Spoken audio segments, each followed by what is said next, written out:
Chapter number 4 the conditions of flow. پچھلے chapters میں کتاب نے ہمیں یہ سمجھایا کہ انسان کی خوشی صرف بیرونی حالات سے نہیں بنتی۔ ہماری توجہ، شعور اور تجربہ اس بات میں بہت اہم کردار ادا کرتا ہے کہ ہم اپنی زندگی کو کس طرح محسوس کرتے ہیں۔ اب چیپٹر نمبر 4 ایک بنیادی سوال پر توجہ دیتا ہے۔ آخر انسان کس طرح ایسی کیفیت پیدا کر سکتا ہے جس میں کام بوجھ محسوس ہونے کے بجائے خود ایک دلچسپ اور اطمینان بخش تجربہ بن جائے؟ مصنف کے مطابق اس کے لیے کچھ خاص حالات ضروری ہیں۔ The conditions of flow. Flu کی کیفیت اس وقت پیدا ہونے کے امکانات بڑھ جاتے ہیں جب انسان کی توجہ ایک واضح مقصد کے گرد منظم ہو جائے۔ تصور کریں کہ آپ کے سامنے ایک کام ہے لیکن آپ کو معلوم ہی نہیں کہ آخر کرنا کیا ہے۔ آپ کی توجہ بار بار بھٹکے گی کیونکہ ذہن کے پاس کوئی واضح سمت موجود نہیں۔ اس کے برعکس اگر آپ کو معلوم ہو مجھے کیا کرنا ہے، مجھے کہاں تک پہنچنا ہے اور میں اپنی کارکردگی کو کیسے جانچ سکتا ہوں، تو ذہن زیادہ آسانی سے ایک سمت میں کام کرنے لگتا ہے۔ لیکن صرف مقصد کافی نہیں، کام میں مناسب مشکل بھی ہونی چاہیے۔ اگر کام آپ کی صلاحیت سے بہت آسان ہو تو آپ اکتاہٹ پیدا ہو سکتی ہے۔ اگر کام آپ کی صلاحیت سے کہیں زیادہ مشکل ہو تو بے چینی اور پریشانی پیدا ہو سکتی ہے۔ لیکن جب چیلنج آپ کی موجودہ صلاحیت سے تھوڑا آگے ہو تو ایک دلچسپ صورتحال پیدا ہوتی ہے۔ آپ کو کوشش بھی کرنی پڑتی ہے لیکن آپ کو یہ بھی محسوس ہوتا ہے کہ آپ اسے کر سکتے ہیں۔ یہی توازن بہاؤ کے لیے انتہائی اہم ہے۔ Flu activities. مصنف ایسی سرگرمیوں کا بھی جائزہ لیتے ہیں جن میں بہاؤ پیدا ہونے کے امکانات زیادہ ہوتے ہیں، مثلاً موسیقی، کھیل، مصوری، لکھنا، مطالعہ، پہیلیاں حل کرنا اور نئی مہارت سیکھنا۔ ان سرگرمیوں میں عموماً کچھ بنیادی خصوصیات موجود ہوتی ہیں۔ آپ کو معلوم ہوتا ہے کہ آپ کیا کرنا چاہتے ہیں، آپ کو اپنی کارکردگی کا اندازہ ہوتا رہتا ہے، آپ کو اپنی صلاحیت استعمال کرنا پڑتی ہے، اور سب سے اہم بات یہ ہے کہ آپ کی توجہ مسلسل سرگرمی کے ساتھ جڑی رہتی ہے۔ مثلاً ایک شطرنج کا کھلاڑی جب کھیل میں پوری طرح ڈوب جاتا ہے تو اس کی توجہ پر چال، ہر امکان اور ہر خطرے پر مرکوز ہوتی ہے۔ وہ اس وقت یہ نہیں سوچ رہا ہوتا کہ موبائل پر کیا چل رہا ہے یا لوگ اس کے بارے میں کیا سوچ رہے ہیں۔ اس کا پورا ذہن کھیل کے اندر موجود مسئلے کو حل کرنے میں مصروف ہوتا ہے۔ یہی بہاؤ کی بنیادی خصوصیت ہے۔ Flow and culture. یہاں کتاب ایک اور دلچسپ سوال اٹھاتی ہے۔ کیا فلو صرف محسوس لوگوں یا محسوس معاشروں کے لیے ہے؟ مصنف کے مطابق انسانی معاشرے مختلف ہو سکتے ہیں لیکن انسان کے بنیادی شعوری تجربات میں بہت سی مماثلتیں موجود ہیں۔ ہر معاشرہ لوگوں کو یہ سکھاتا ہے کہ کامیابی کیا ہے، عزت کس چیز میں ہے اور خوشی کہاں سے مل سکتی ہے۔ لیکن مسئلہ یہ ہے کہ اگر انسان اپنی پوری زندگی صرف معاشرے کے مقرر کردہ انعامات کے پیچھے گزار دے تو ممکن ہے وہ اپنی اندرونی دلچسپی کو نظر انداز کر دے۔ مثلاً اگر معاشرہ یہ کہتا ہے کہ کامیابی صرف زیادہ دولت یا زیادہ شہرت میں ہے تو انسان شاید ایسی سرگرمیوں میں بھی مصروف رہے جن میں اسے کوئی حقیقی دلچسپی نہیں۔ فلو ہمیں ایک مختلف راستہ دکھاتا ہے۔ یہ ہمیں پوچھنے پر مجبور کرتا ہے وہ کون سا کام ہے جس میں میری توجہ خود بخود گہری ہو جاتی ہے، یہ سوال انسان کو اپنے اندر موجود دلچسپیوں اور صلاحیتوں کو دریافت کرنے میں مدد دے سکتا ہے۔ دی آٹوٹیلک پرسنالٹی۔ اب ہم اس چیپٹر کے سب سے اہم تصورات میں سے ایک تک پہنچتے ہیں، خود مقصدی شخصیت۔ ایسا انسان جس کے لیے کسی سرگرمی کا لطف صرف اس کے نتیجے میں نہیں بلکہ خود اس سرگرمی کے عمل میں موجود ہے۔ مثلاً دو لوگ کتاب پڑھ رہے ہیں۔ پہلا شخص صرف اس لیے پڑھ رہا ہے کیونکہ اسے امتحان میں نمبر حاصل کرنے ہیں۔ دوسرا شخص اس لیے پڑھ رہا ہے کیونکہ اسے نئی چیزیں سمجھنے میں حقیقی دلچسپی ہے۔ دونوں پڑھ رہے ہیں لیکن ان کا تجربہ مختلف ہے۔ پہلا شخص نتیجے کا منتظر ہے، دوسرا شخص عمل سے بھی لطف حاصل کر رہا ہے۔ یہی خود مقصدی شخصیت کی ایک بنیادی خصوصیت ہے۔ ایسے لوگ زندگی میں ہر چیز کے بدلے انعام تلاش نہیں کرتے، وہ سیکھنے، دریافت کرنے، بنانے اور چیلنج قبول کرنے کے عمل کو بھی قدر کی نگاہ سے دیکھتے ہیں۔ خود مقصدی شخصیت مشکل کو کیسے دیکھتی ہے؟ ایک عام انسان کسی مشکل کو دیکھ کر سوچ سکتا ہے، یہ بہت مشکل ہے، میں اسے چھوڑ دیتا ہوں۔ لیکن خود مقصدی شخصیت کا رویہ مختلف ہو سکتا ہے۔ یہ مشکل ہے لیکن شاید میں اس سے کچھ نیا سیکھ سکتا ہوں۔ یہ چھوٹی سی تبدیلی بہت بڑا فرق پیدا کرتی ہے، کیونکہ زندگی میں ترقی اکثر اسی وقت ہوتی ہے جب انسان اپنی موجودہ صلاحیت سے تھوڑا آگے بڑھنے کی کوشش کرتا ہے۔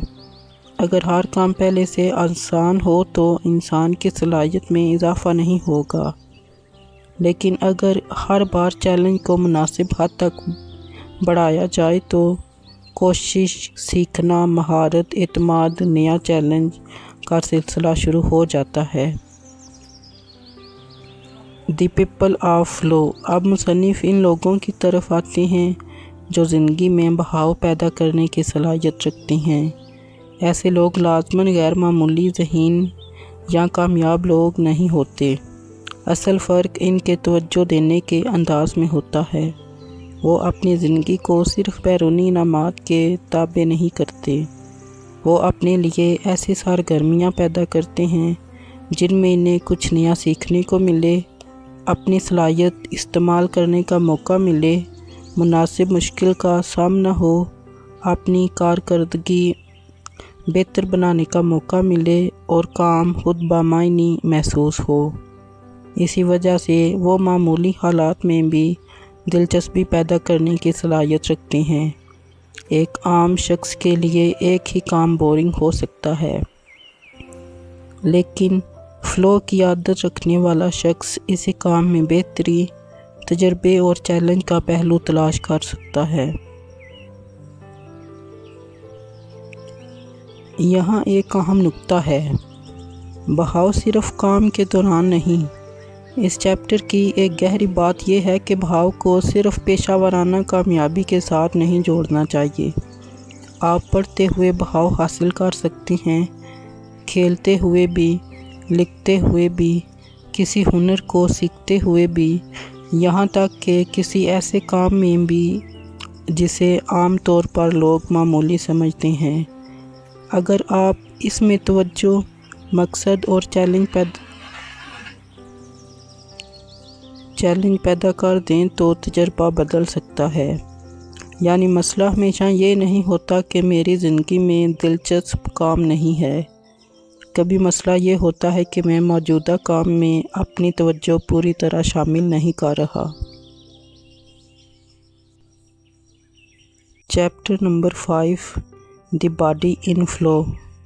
اس چیپٹر میں مصنف ایک اہم خیال پیش کرتے ہیں، بہاؤ صرف ذہنی سرگرمیوں تک محدود نہیں، انسان اپنے جسم کے ذریعے بھی ایسی کیفیت حاصل کر سکتا ہے جہاں جسم، توجہ اور شعور ایک ہی سمت میں کام کرنے لگتے ہیں۔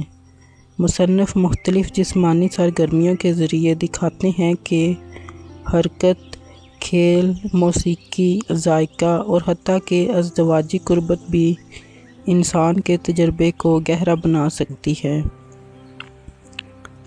Higher, faster, stronger. کھیلوں میں انسان اپنی جسمانی حدود کو آگے بڑھانے کی کوشش کرتا ہے۔ ایک کھلاڑی صرف جیتنے کے لیے دوڑ نہیں رہا ہوتا، وہ اپنی رفتار، طاقت، برداشت اور مہارت کو مسلسل بہتر بنانے کی کوشش کرتا ہے۔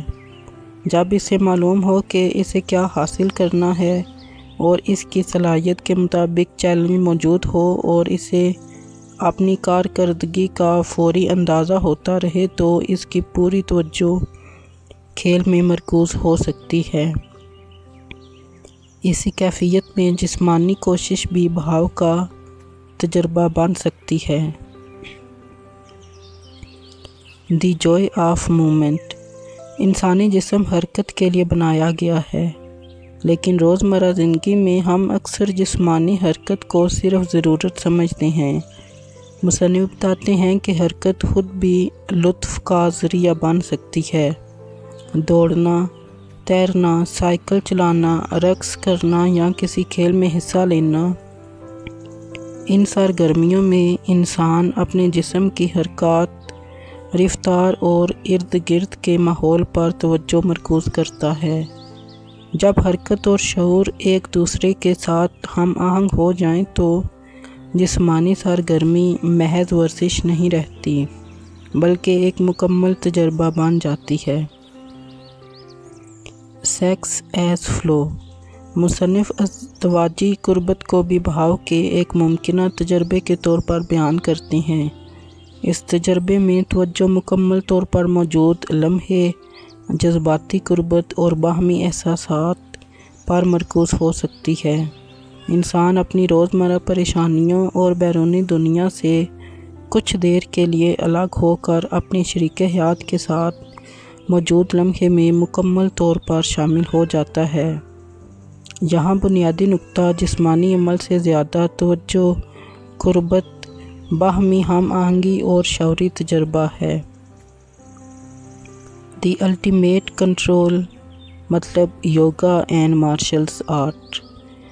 یوگا اور مارشل آرٹس جسم اور ذہن کے درمیان تعلق کو سمجھنے کی بہترین مثالیں ہیں۔ ان سرگرمیوں میں صرف جسمانی طاقت کافی نہیں ہوتی، انسان کو اپنی سانس، حرکت، توازن، توجہ اور جسمانی کیفیت پر مسلسل توجہ دینی پڑتی ہے۔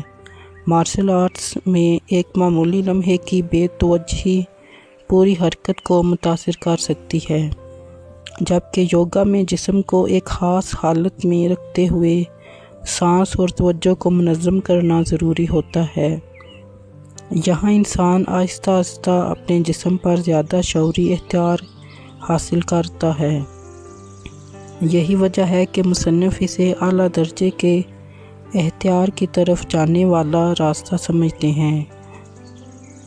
Flu through the senses, the joys of seeing. Flow صرف حرکت کے ذریعے نہیں بلکہ دیکھنے کے عمل سے بھی پیدا ہوتا ہے۔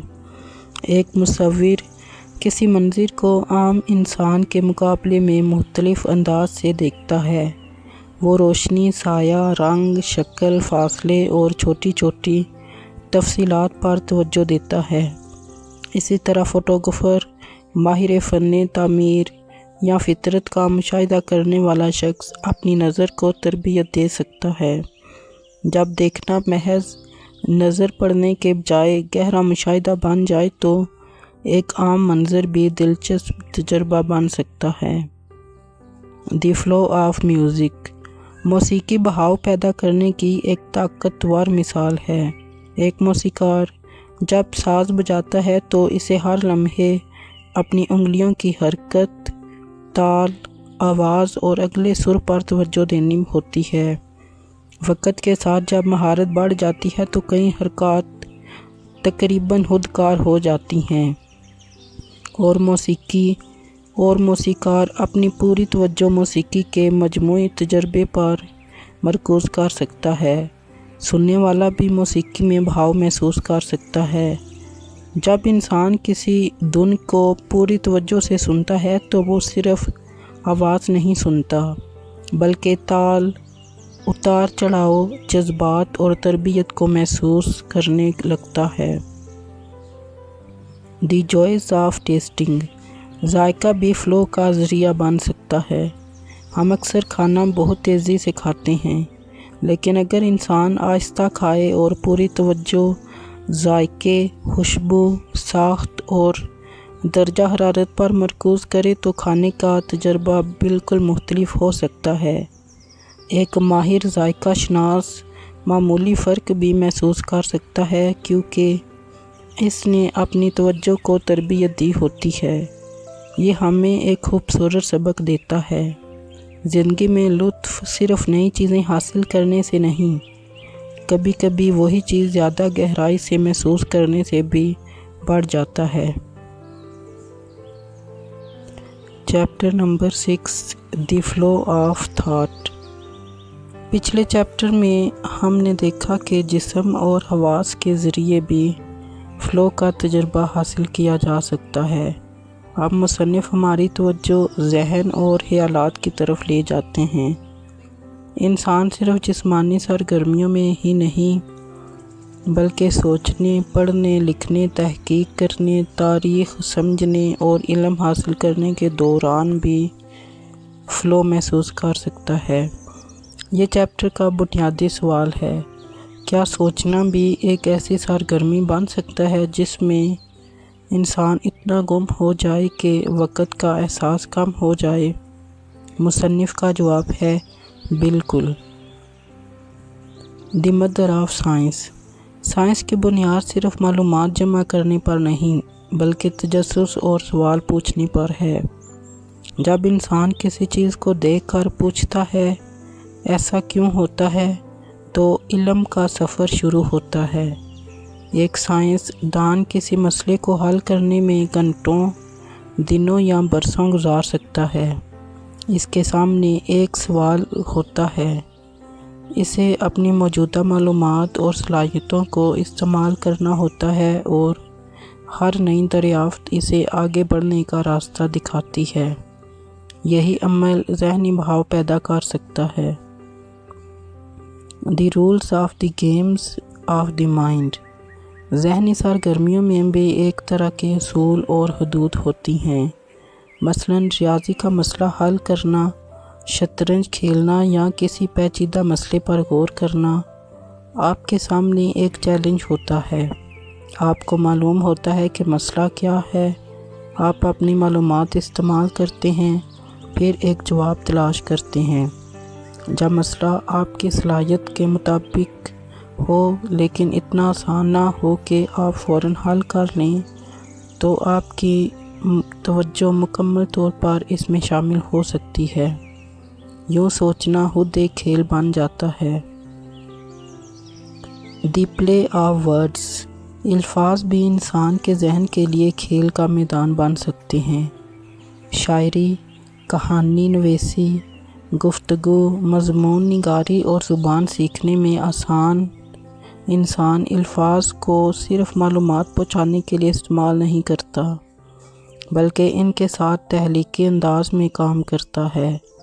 ایک لکھنے والا جب مناسب لفظ تلاش کرتا ہے، جملے بناتا ہے اور اپنے خیال کو خوبصورت انداز میں پیش کرنے کی کوشش کرتا ہے تو وہ ایک مسلسل ذہنی چیلنج میں شامل ہوتا ہے۔ کبھی ایک جملہ مکمل کرنے میں چند سیکنڈ لگتے ہیں اور کبھی ایک مناسب لفظ تلاش کرنے میں کئی منٹ، لیکن جب وہ صحیح لفظ مل جاتا ہے تو ایک خاص قسم کا اطمینان پیدا ہوتا ہے۔ یہ بھی فلو کا تجربہ بن سکتا ہے۔ بی فرینڈنگ سلیو، قدیم یونانی روایت میں کلیو تاریخ کی دیوی کا نام ہے۔ مصنف تاریخ کو محض پرانے واقعات یاد کرنے کے بجائے ایک ایسی سرگرمی کے طور پر دیکھتے ہیں جس میں انسان ماضی کے لوگوں، معاشروں اور تہذیبوں کو سمجھنے کی کوشش کرتا ہے۔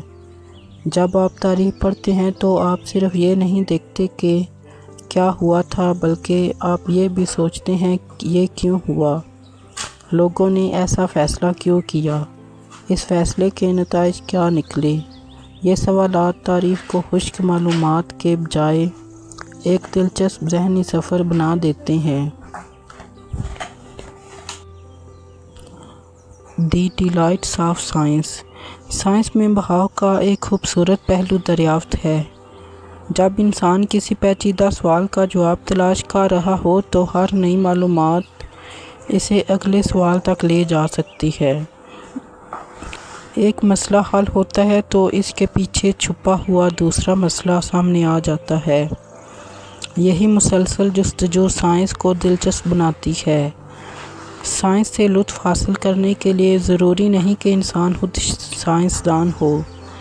صرف فطرت، کائنات، انسانی جسم یا دنیا کے کام کرنے کے طریقے کو سمجھنے کی خواہش بھی ذہنی دباؤ پیدا کر سکتی ہے۔ لونگ وزڈم۔ فلسفے کا بنیادی مقصد صرف بڑے بڑے سوالات یاد کرنا نہیں بلکہ سوچنے کا طریقہ بہتر بنانا ہے۔ انسان جب یہ سوال پوچھتا ہے، اچھی زندگی کیا ہے، خوشی کیا ہے، صحیح اور غلط میں فرق کیسے کیا جائے، تو وہ اپنے ذہن کو ایک گہرے فکری سفر میں داخل کرتا ہے۔ فلسفہ انسان کو فوری جوابات دینے کے بجائے سوال کو گہرائی سے دیکھنا سکھاتا ہے، اور جب انسان کسی سوال میں حقیقی دلچسپی پیدا کر لیتا ہے تو سوچنا خود ایک لذت بن سکتا ہے۔ امیچرز اینڈ پروفیشنلز۔ مصنف شوقیہ اور پیشہ ورانہ علم حاصل کرنے والوں کے درمیان بھی فرق پیدا کرتے ہیں۔ ایک پیشہ ور شخص کسی خاص شعبے میں بہت گہرائی تک جا سکتا ہے کیونکہ اس نے برسوں اپنی مہارت پر کام کیا ہوتا ہے، لیکن شوقیہ شخص کی اپنی ایک خاص طاقت ہے، آزادی۔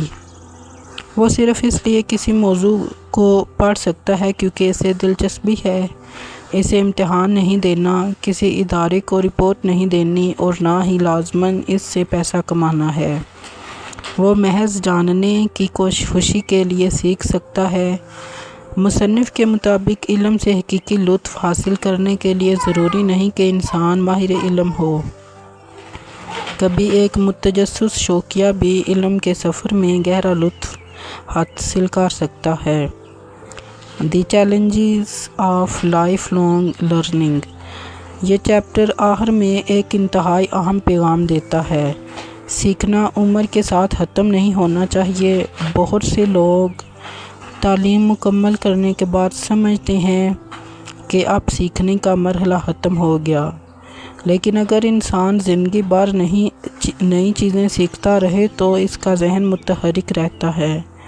نئی زبان سیکھنا، کتابیں پڑھنا، تاریخ سمجھنا، سائنس کا مطالعہ کرنا، کوئی ہنر حاصل کرنا یا کسی نئے موضوع پر تحقیق کرنا، یہ سب ذہن کو چیلنج دیتے ہیں، اور جب انسان اپنے ذہن کو مسلسل نئے چیلنج دیتا ہے تو اس کی زندگی میں تجسس، مقصد اور ذہنی تازگی برقرار رہ سکتی ہے۔